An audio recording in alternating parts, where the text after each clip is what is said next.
Hi, everybody. I'm Bruce Lambert from HowCommunicationWorks.com. In this video, I'm going to teach you how to be a charismatic public speaker. A charismatic public speaker is one who can command an audience, who can hold them in the palm of their hands, who can get them to respond. And the most important kind of response a speaker needs to get from an audience is applause. It turns out that there's a science of applause, and there are only a few things that generate almost all the applause. So there are 5 simple techniques that account for about 80% of all applause in public speaking, and I'm going to teach you those techniques today. So first of all, applause are not spontaneous. We might think that crowds applaud spontaneously when good things happen, but they don't. Crowds need to be told when to applaud. There's too many people in an audience. They're all facing the speaker. They can't possibly coordinate with one another. There's hundreds, thousands, tens of thousands, hundreds of thousands of people in an audience. Somehow they all applaud at the same time, or basically the same time. How do they do it? It's because the speaker tells them when to applaud, gives them very clear signals what to applaud and when to applaud. So this is why in a television studio, they have an applause sign, because audiences need to be told when to applaud. They don't just do it spontaneously. And this is the key to understanding how to be a charismatic speaker, that it's your job as the speaker to tell your audience when to respond, when to applaud, when to cheer, when to boo, etc. I'm going to teach you precisely how to do that. But first, let's look at a funny clip of Zach Galifianakis going on the Jimmy Kimmel show and showing how you use an applause sign. So let's look at this clip. I was here a week ago. Oh, yeah, that was you. And you're... I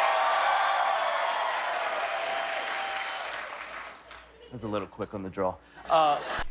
Okay, so we've seen that you need to tell an audience when to applaud, that they won't just applaud spontaneously. So who figured all this out? There's a sociologist named Max Atkinson, a British sociologist, who years ago studied hundreds of political speeches by British politicians, and he sort of uncovered the basic science of how applause work. So a lot of what I'm going to teach you today is from Max Atkinson and his great book, Our Master's Voices. So here's the book, Our Master's Voices. If you want to check it out, you really should.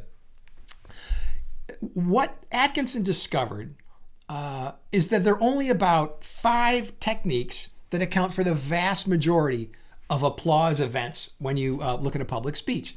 And that's what I'm going to teach you today. So there are 2 types of content that get applause, and those are simply attacks on them or attacks on the enemy, and praise or celebration of us. So this is basic us and them psychology. So attacks on them, celebrations and praise of us, these things reliably generate applause. So those are the 2 types of content. And then there's 3 sort of structures, or what I'll call rhetorical devices. And these 3 rhetorical devices are contrasts. So not this, but this, not this, but that. I'll give you many examples. The second rhetorical device is 3-part lists. I came, I saw, I conquered. And I'm going to give you many, many other examples of 3-part lists from famous public speeches. And the third rhetorical device is naming. Ladies and gentlemen, and then you say someone's name and people applaud. So that's it. 2 types of content, attacks on them, celebration of us, and 3 devices. Contrasts, 3-part lists, and naming. The rest of this video, I'm going to show you examples of those so you get a really firm grasp of what these techniques are. The first technique for getting applause is to either attack them or celebrate us. So the first example I'm going to give you is from Donald Trump's convention speech, where he accepts the nomination. And one of the very first things he does is a celebration of us and an attack on them. In this case, it's a celebration of the Republican Party and his victory in the primaries, and an attack on the Democrats. So let's take a look at that clip. And that the Republican Party would get 60% more votes than it received 8 years ago. Who would have believed this? Who would have believed this?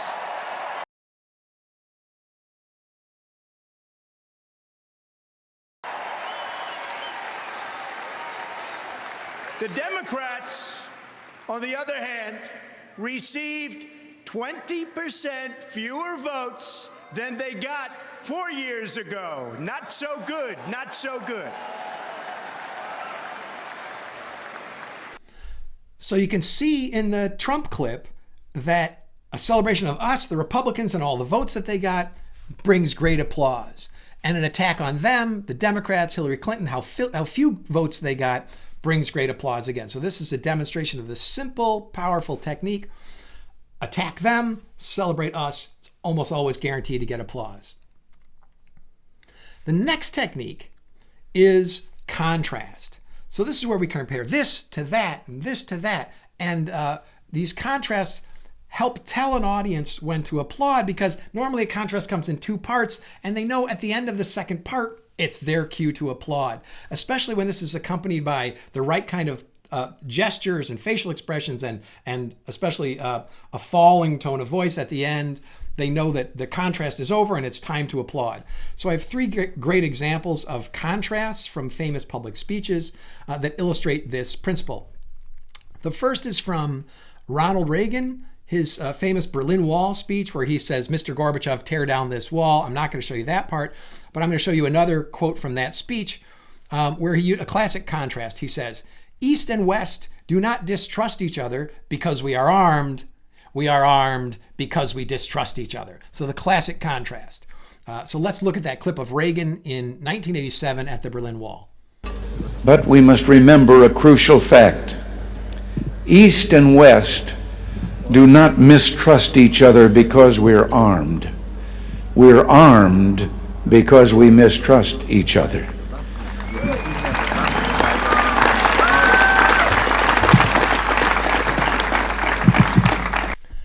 So you can see from the Reagan clip that contrasts, they tell the audience when to applaud, and sure enough, that contrast line gets applause, just as your contrast lines are going to get applause when you use them. The next example is from another great American speech from JFK's inaugural address in 1961. There's a couple of really famous contrasts here. You're probably already thinking of the most famous contrast from that speech, but the first one is a little bit less famous. It comes about 13 minutes into the speech, and Kennedy says, "Let us never negotiate out of fear, but let us never fear to negotiate." And then there's applause. So this is the contrast. Let's never negotiate out of fear and never fear to negotiate. It's a nice contrast. It's a nice play on words. Let's take a look at Kennedy delivering that line and getting applause. "Let us never negotiate out of fear, but let us never fear to negotiate."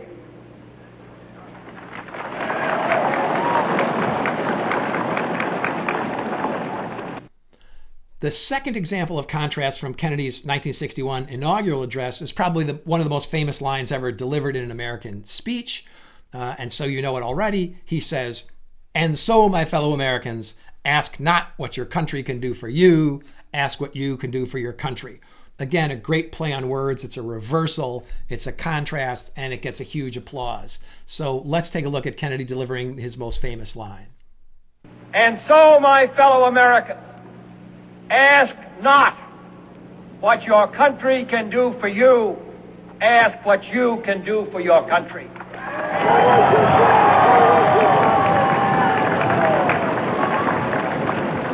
Our next example of contrast as an applause line comes from the most famous speech in American history, Martin Luther King's 1963 "I Have a Dream" speech.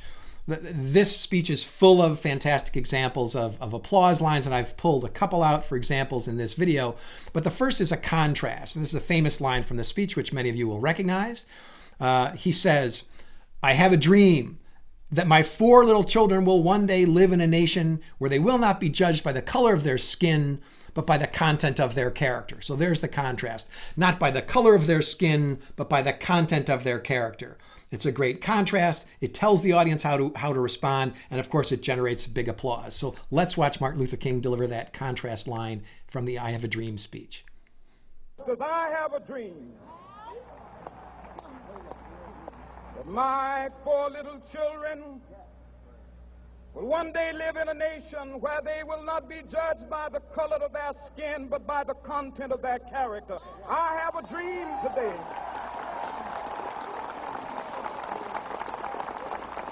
All right, those are 3 examples of contrasts.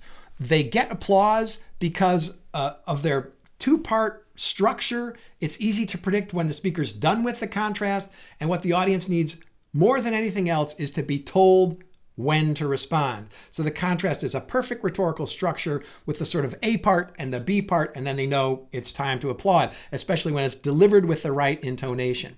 So there are contrasts. The next rhetorical device that is almost guaranteed to get applause when you use them in your public speeches is the three-part list, or lists of three. So again, the reason that three-part lists work is because their structure has a kind of rhythm, and we know, especially when the speaker reaches the third part and is signaling to the audience that it's time to respond. So remember, the key is the audience needs to be told when to respond. A three-part list has the structure and rhythm which tells the audience when the last element of the list is being delivered, and then it's their cue to respond. So I have several famous examples of three-part lists again. The first comes from Winston Churchill's 1942 speech, sometimes called the "Now We Are Masters of Our Fate." In 1942, Churchill came and spoke before the joint session of the U.S. Congress. This is in the middle of World War II. And this is a line he delivers at the very end. And it's incredibly powerful, gets huge applause. He says, there's a longer quote that leads up to it, but I'm just giving the last snippet that has the three-part list. He says, "In the days to come, the British and American people will, for their own safety and for the good of all, walk together in majesty, in justice, and in peace." So there's the three-part list: in majesty, in justice, and in peace. And listen to Churchill's delivery. He's a master of delivery. Listen to the intonation. There's no ambiguity, but that this is the end of the list and the end of the speech, and it gets uproarious applause as he sits down. So let's take a listen to Winston Churchill in 1942 as he delivers a classic three-part list. The British and American peoples will, for their own safety and for the good of all, walk together in majesty, in justice, and in peace.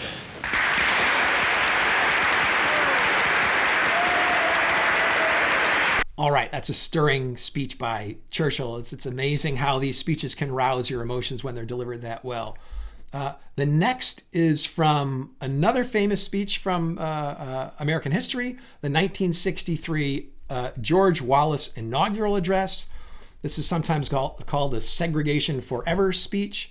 And the famous three-part list, which gets a big applause line, is segregation today, segregation tomorrow, and segregation forever. So there's nice parallelism. It's a three-part list. The audience knows when to respond, and they do. So let's take a listen from 1963, George Wallace's inaugural address from the Segregation Forever speech and a three-part list.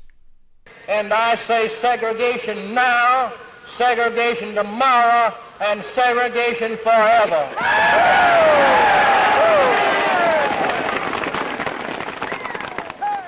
We've now seen contrasts and how they get applause. We've seen three-part lists and how they get applause. And now we see the third rhetorical device, naming. So when you name someone in a speech, especially when you do it appropriately, when you lead up to it appropriately, and when you give the right intonation, when you name someone, people know that they're supposed to respond to a naming with applause. So I've given just some very, very common examples of naming that get applause. But one of the things speakers are very often called upon to do is to introduce people. And nothing is worse than introducing someone and having there be no applause. So you have to be able to deliver an introduction in a way that tells the audience it's time to respond. One of the things that I do when I introduce people is I almost always say, "Please join me in welcoming," and then I say the person's name. And it never fails to get applause because I'm telling the audience it's time to applaud. So here are three famous examples of naming. The first example I have is Leonardo DiCaprio getting the Best Actor Oscar for his role in The Revenant. It's a straightforward example of naming. The winner is, and then his name is announced, and then people applaud. So let's take a look at that clip. And the Oscar goes to Leonardo DiCaprio. This technique is so simple that you almost don't think of it as a technique, but introductions are so important, and it's so important to get applause for introductions that it's worth realizing this is a real technique. And you can use it in the middle of a speech too. It's not just when you introduce people that you can get applause from naming. You'll see later in some of the combination examples that people use naming in the middle of a speech to great effect. You can combine naming with three-part lists or contrasts, and it works really well. So our second example of naming is probably the most famous naming in all of television history, the Here's Johnny introduction by Ed McMahon from the Johnny Carson Show. So let's hear Ed McMahon introduce Johnny Carson. And now, ladies and gentlemen, here's Johnny.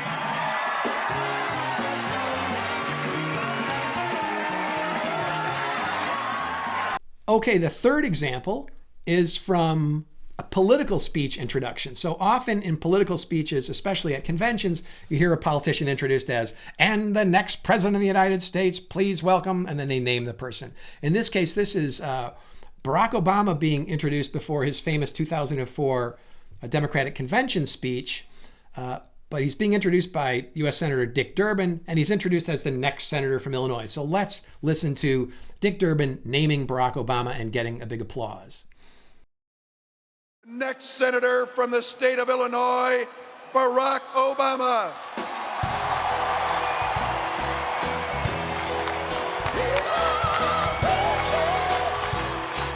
We've seen, until this point, illustrations of the three main structural techniques for getting applause: contrasts, three-part lists, and naming.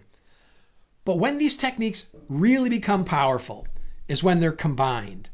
And the greatest public speakers in history and the greatest speechwriters in history had a gift for combining these techniques in a way which makes it impossible for the audience to resist applauding. In fact, some of these combinations of contrasts, lists, and naming are so powerful, the audience begins to applaud even before the speaker has finished delivering the line, because they know the signal is so clear that they begin to respond even before the line is finished.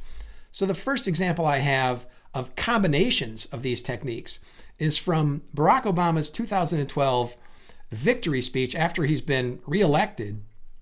And he says, and this is long, this quote, he says, "I believe we can keep the promise of our founders, the idea that if you are willing to work hard, it doesn't matter who you are or where you came from, what you look like or where you love. It doesn't matter whether you're black or white, Hispanic or Asian, Native American, or young or old or rich or poor, able, disabled, gay or straight.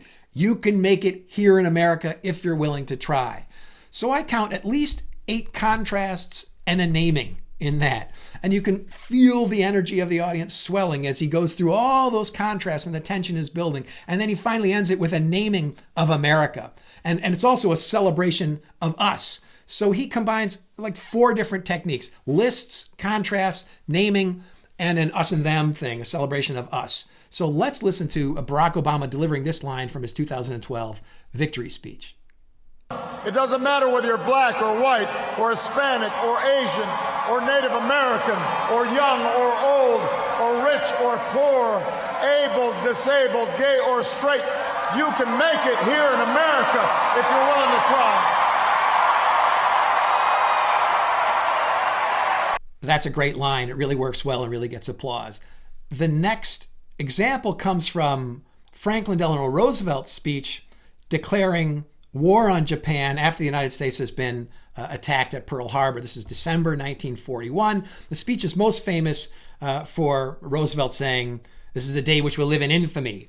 But there's a lot of other great lines in this speech. And here is a combination of a 3-part list which ends with a celebration of us and a naming. And in this case, it's a naming of God, which is not an uncommon naming that you see in speeches, and God almost always gets applause when he's named in a speech. So the quote is, "With confidence in our armed forces, with the unbounding determination of our people, we will gain the inevitable triumph, so help us God."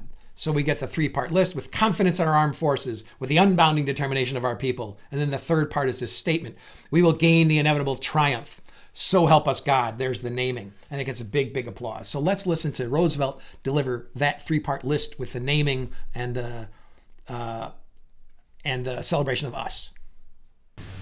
With confidence in our armed forces, with the unbounding determination of our people, we will gain the inevitable triumph. So help us God. So I've saved the most moving example until last. This is again from the most famous speech in American history, I think, the I Have a Dream speech by Martin Luther King in 1963. And this is probably the most famous line in the speech, although there are many. But this is the closing line in the speech. He says, "We will be able to speed up that day when all of God's children, black men and white men, Jews and Gentiles, Protestants and Catholics," so here's all the contrasts, right? Black men and white men, Jews and Gentiles, Protestants and Catholics will be able to join hands and sing, in the words of the old Negro spiritual, free at last, thank God Almighty, I'm free at last. So what do we have there? We have all these contrasts: black men and white men, Jews and Gentiles, Protestants and Catholics. That's a three-part list, each containing contrasts. And then we have, we'll be able to join hands and sing in the words of the old Negro spiritual, free at last, thank God Almighty, I'm free at last. So that's a three-part list with a naming of God in the end. So it's just an absolutely masterful rhetorical device that gets uproarious applause and cheers when it's delivered. So let's listen to maybe the most famous line from the most famous speech in American history, Martin Luther King delivering the final line of his I Have a Dream speech. When all of God's children, black men and white men, Jews and Gentiles, Protestants and Catholics, will be able to join hands and sing in the words of the old Negro spiritual, free at last, thank God Almighty, we are free at last. It's amazing, that speech. Even 55 years later, it's so powerful. And that line is so powerful. It stirred me emotionally as I was preparing to do this video. So to recap, you can be a charismatic public speaker. You do this by learning to control an audience. A speaker who can hold the audience in the palm of their hands, who can command them, who can tell them when to applaud, when to boo, when to cheer, is going to be perceived as incredibly powerful and charismatic. And this is not a secret how you do it. There's simple techniques for doing it. And just to recap, in this video, I've taught you 5 basic techniques. The first is 2 topics: attack them, the enemy, the others, etc. Celebrate and praise us. Those are the 2 kinds of content that will almost always generate applause. And then 3 specific techniques: contrasts, 3-part lists, and naming. Once you've mastered those, you begin to combine them. Combine 3-part lists and contrasts, contrasts and naming. Or then you, like the masters, you combine them all: 3-part lists, contrasts, naming, us and them. And you will have the audience eating from the palm of your hand. So thanks for watching this video. I hope you enjoyed it. If you did, please like this video and subscribe to the channel, and we'll be back with more soon. Thanks a lot.